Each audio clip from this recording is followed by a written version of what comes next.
Bamwe bemera babonye igihe cyageze ngo bemere.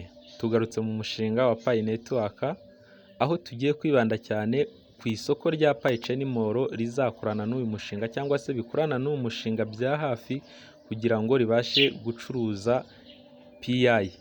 Iri soko twakunze kubashishikariza kuryandikishaho kugira ngo muzabashe guhaha cyangwa se kugurisha ibicuruzwa byanyu cyangwa ibyo mushaka kugura muciye kuri iri soko rya Pi chainmall.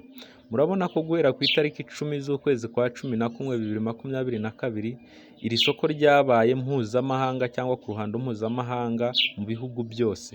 Twongera gusaba uwo utarakora subscribe ku buryo TV ko wakora subscribe kugira ngo urusheho kubana natwe.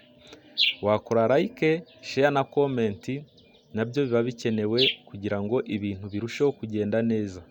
Kandi twongera gushimira wowe aho uri hose udukurikira ku buryo TV. Murabona ko Pi Network ibintu iri kubikora neza. Iri soko rya Pi chainmall ryopeninzwe mu bihugu byose, riragendera kuri global consensus value, riragendera ku iki giciro cy'ibihumbi 314,159 by'idolari. PI imwe niko izaba ingana. Bivuze ngo umucuruzi arajya ashyiraho igicuruzwa agendeye kuri iki giciro, ntabwo azakijya munsi cyangwa se ngo akijye hejuru. Byamaze kwemezwa ko aricyo giciro kizagenderwaho. Babandi bapinze, babandi banegirije, igihe kirageze ngo babone ibyiza bya PI.